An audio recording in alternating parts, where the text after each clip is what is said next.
Ladies and gentlemen, I'm going to call the Greater Clark County School Board Trustee May 28th, 2024 meeting to order. Ms. Markowski, all board members are here, present and accounted for, and if y'all would please stand up and say the pledge. I pledge allegiance to the flag of the United States of America and to the republic for which it stands, one nation, under God, indivisible, with liberty and justice for all. The first item would be the approval of the agenda. The board, I move we approve the agenda as presented. Could I please have a second? I second that. Thank you, Ms. Hutchinson. Is there any questions or comments? All those in favor say aye. Aye. Opposed? Abstaining. The next item would be public comments. I believe we do have Mike Shield. Is that correct? Close enough. Well, no, sorry about that. I'll butcher it. That's okay. My name is Mike Schoonover. I am a parent of a Jeffersonville High School student and a Jeffersonville High School soccer player. I know the board is setting to vote tonight on a new soccer field. I thought it was important to have it on record for player preference. So I took an informal poll of 27 Jeff High soccer players.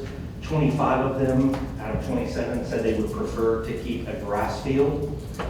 We've heard from a variety of coaches that coach in our league, our school system, or in our conference that also said that they enjoy playing on the soccer field. If the board is set on a turf field, design of that field comes into question. Players that I talked to said it's very difficult to play and confusing to play on a field with both soccer and football lines, trying to figure out where the box is, where the out of balance lines are. If you've ever seen one of those fields up close, it can be very difficult to see when you're trying to make split-second decisions. I would also add that while our field upgrade is appreciated, the media tower, PA system, and concession stands are in need of upgrade. And there is just some concern about the shared use of the field, and again, the way that the field is designed and its playability. So I'd just like to go on record with that. Thank you, Mike. Appreciate that. No other comments? Hearing no other comments, we will move into major funds monitoring report. Ms. Schumer, how are you? Great, thank you, Mr. President, board. Hope everybody's doing well this evening.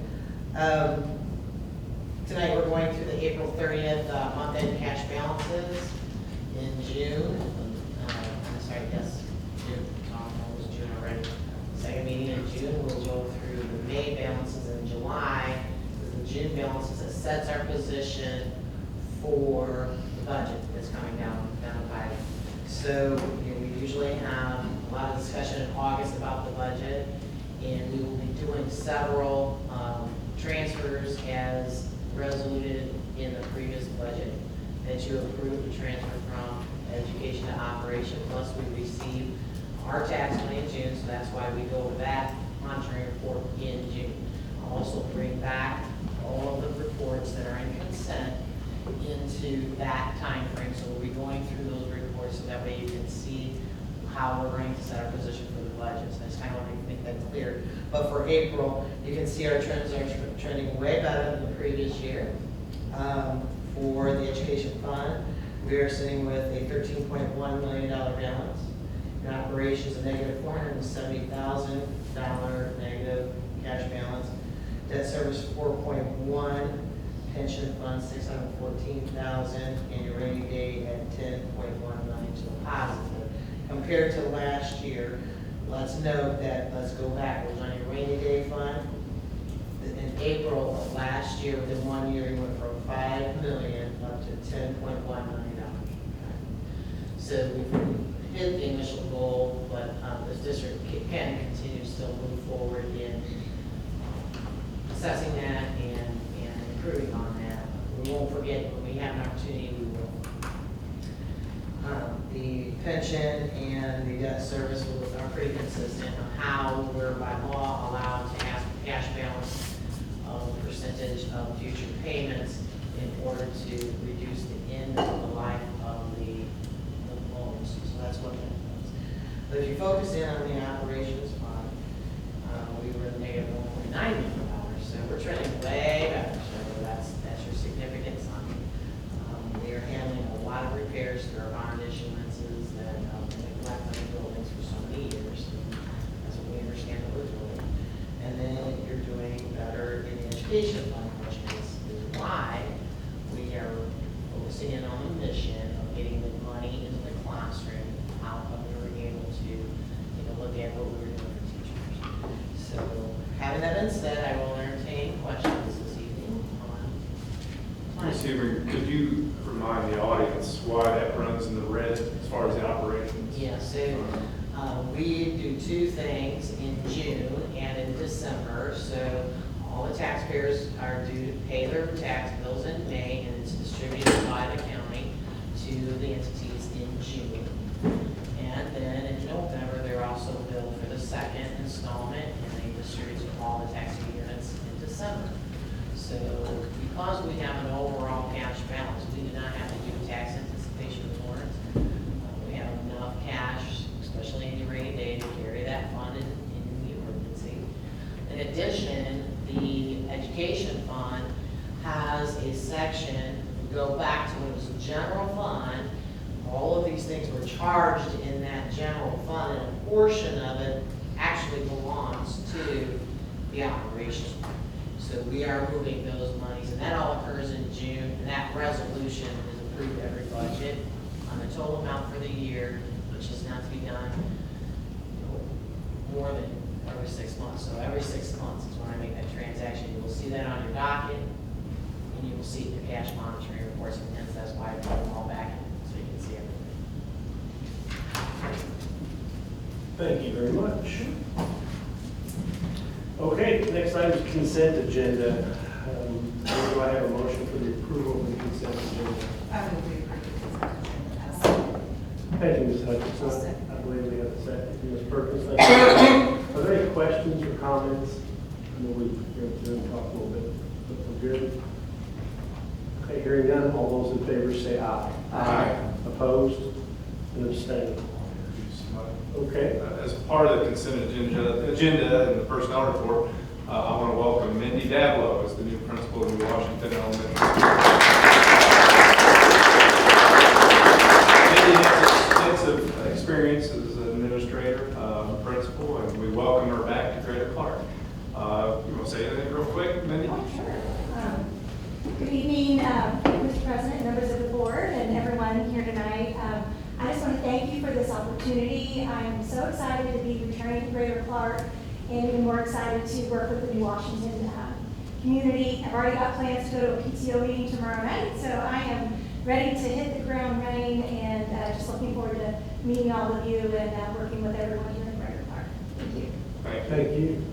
Thank you. Okay, the next item up would be Katie Hutchinson. Yes, the building. Absolutely. We have no big ones. It looks like Janika Patel donated a Tilton Space wheelchair for our PTOT department for our students with mobility needs. We have the PTO Franklin Square donated $700 for student activities, and Pleasant Ridge Elementary received $1996.64 from Community Foundation of Southern Indiana for library books. We have a couple more, and I move that we approve these gifts to buildings in the amount of $6,765.95. Thank you. Do I have a second? I'll second. Thank you, Mr. Dillon. Any questions, comments? Hearing none, all those in favor say aye. Aye. Opposed and abstaining. Okay, action items, resolution for the supplemental payments.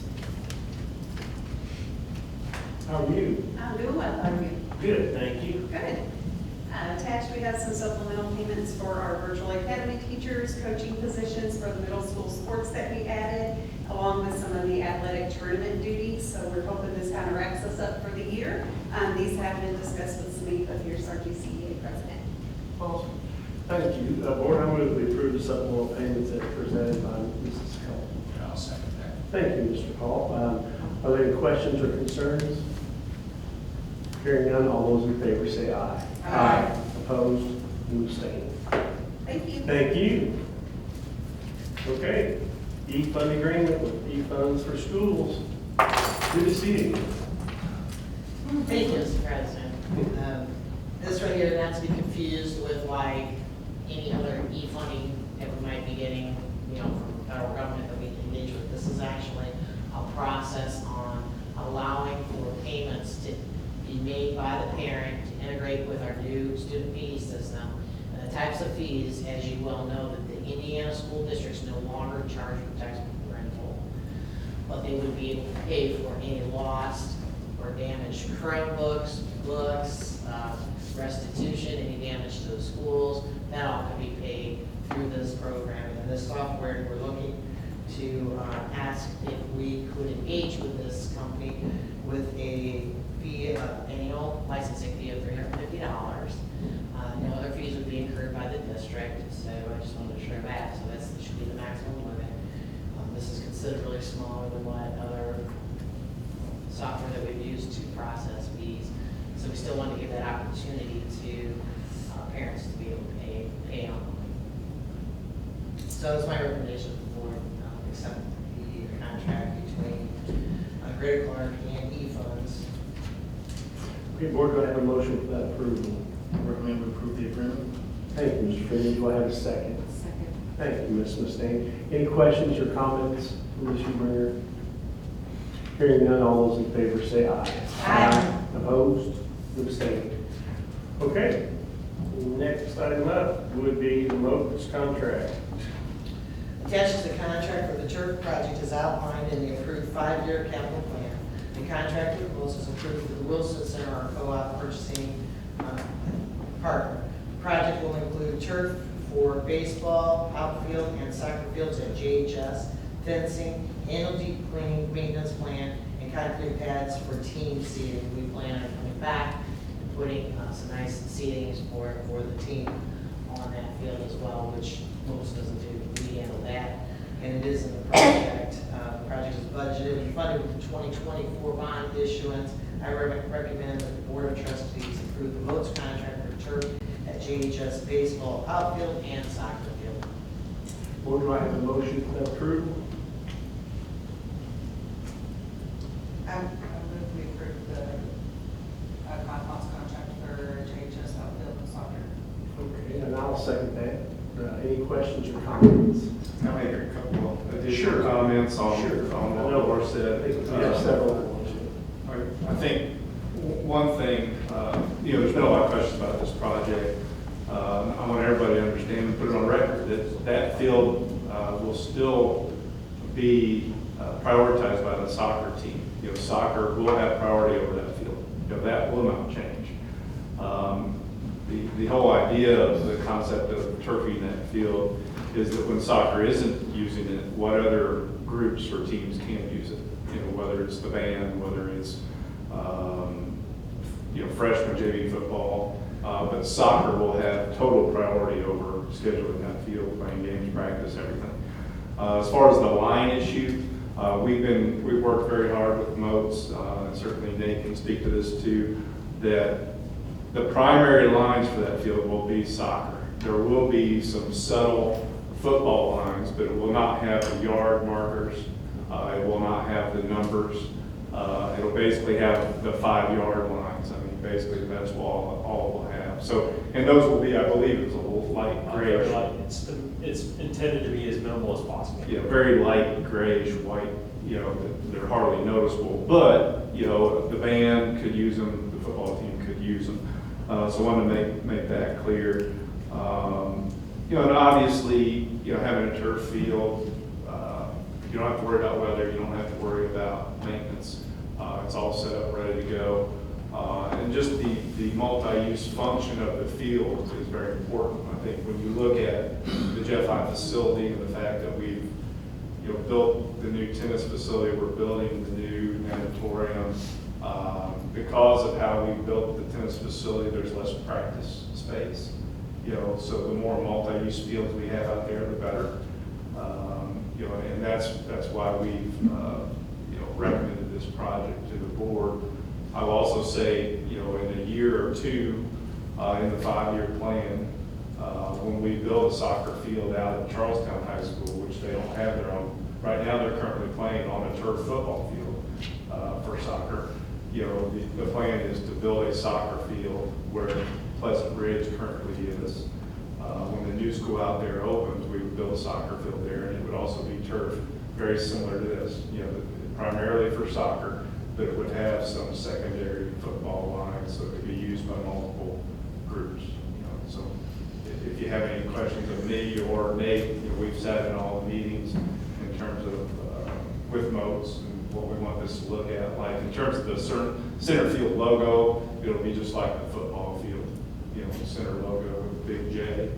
I believe that. As far as the end zones, there's nothing in the end zones. There's no big red devils like on the football field. It's blank, you know. Obviously, there's lines to show that there's a football end zone, but it doesn't have the big red devil end zone or anything like that. Is there anything you want to add? The biggest thing that this turf field will improve is our drainage underneath it. So like with all the water that we've had recently, it does play a big thing into the field of being able to maintain its playability as well as everything else that's going on with it. If we're to have a game with all the rain, we just tear it up. And we don't have enough time to let that field recover on its own. So this turf field will address the drainage issue, and it doesn't matter if we get 6 inches the day before or that morning, we will be able to play that on that field that night, and they will see minimal difference. We're going to be able to do that on grass. In terms of the concrete pads that are in this project, our intention is to buy the soccer-specific dugouts that sit on those concrete pads. The soccer players probably would know what I'm talking about. And we will also look. We're also going to take a look at the scoreboard, the sound system, you know, and see what we can do to address that too. Just what needs to be done with that. Now that's something we can do as a district, not part of this contract. Right. So you know that the pool is going to be a real technology hub. So we have to get that thing erected so things can start feeding off of that, because the complex is getting bigger to be feeding off the high school. So we do have that plan in there to start expanding and improving those areas once that technology comes up as well. If we do anything temporary, we will, you know, until we can. But we know that those needs are out there for sure. Thank you. Any other comments, board? Is it possible to see a rendering to tell the difference between the lines as far as like what the football lines are as opposed to the soccer field lines, as far as the box and the half field? We could certainly share that. I mean, I don't know if it's in. I don't know if this is What we uploaded. It's the soccer field setup it's very obvious that that's what stands out. You know, the football field lines are very subtle. It doesn't have a hash, it doesn't have the numbers. You know, it still has the coaches player area on the sides, and that's about it. I mean, should be at the bottom. It's the very last page. So you can see the subtle football lines in there. I mean, the soccer line should definitely stand out over everything else. And we were intentional about that in terms of lining that.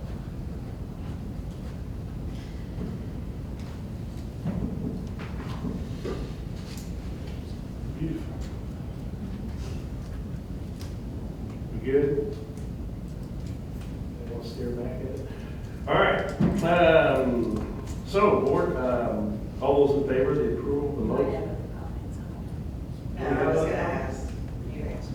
I was gonna say more about that, but I was just gonna bring up the fact that with the band, they need some kind of visual reference for formations and things like that. That was the reason for the subtlety of the lines. So they would have some kind of visual reference when they do formations. So I do have one more. Oh, sure. So, like, how many other schools use the same type of playing service? Because I know the ball rolls different on everything, so. Well, I mean, obviously Charlestown High School uses it. I would guess in Jeffersonville's conference, there's probably at least 3 or 4 schools in the conference that use play soccer on turf. I don't know the exact number. I can tell you it's you know, it's becoming more prevalent that teams are playing on turf as far as soccer. This field that we're proposing tonight is the exact same field that we put in at my former district, which is a little larger than what we are before I left to come down here. So that field was in place before the end of the fall season, and they're playing on that exact field now. Okay.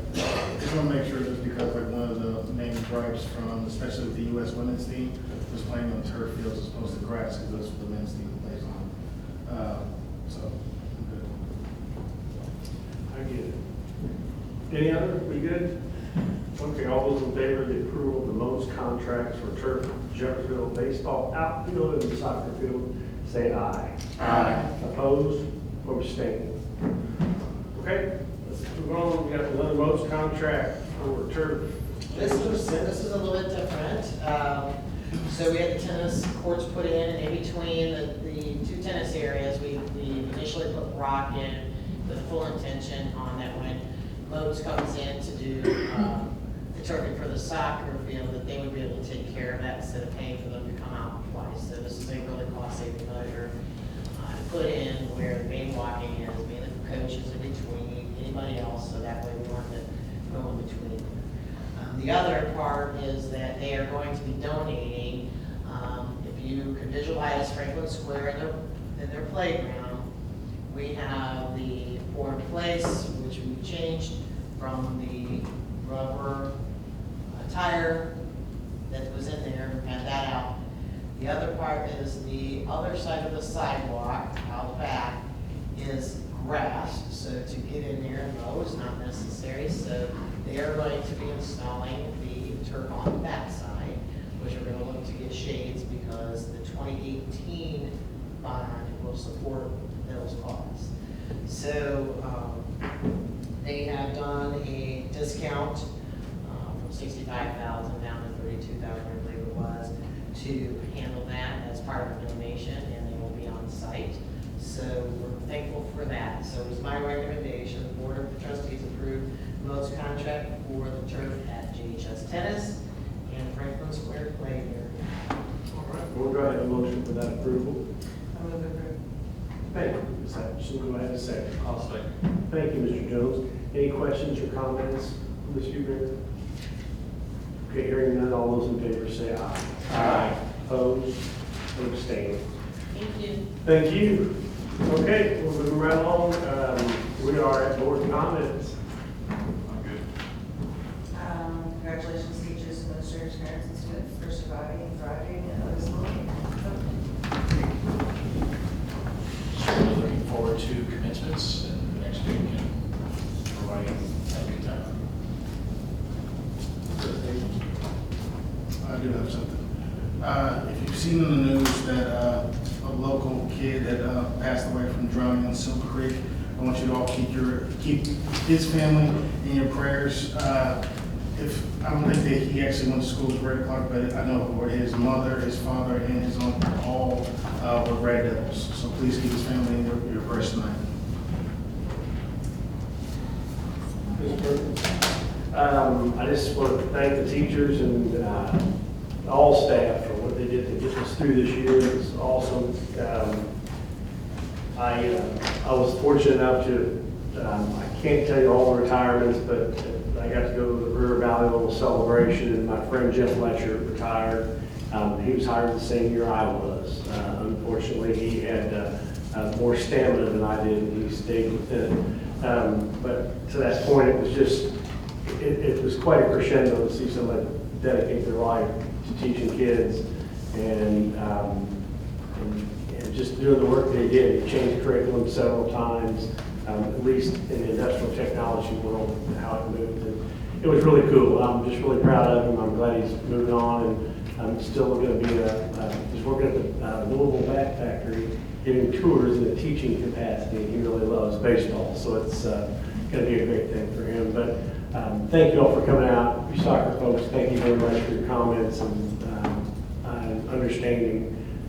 We're just trying to do the best we can for every kid and every program.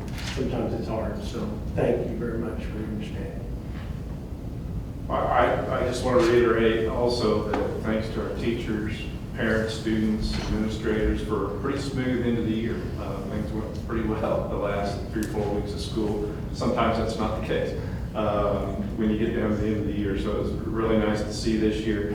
Also, graduation next week, June 4th, 5th, and 6th. June 4th, we're at New Washington. June 5th, we're at Charlestown. June 6th, we're at Jeff.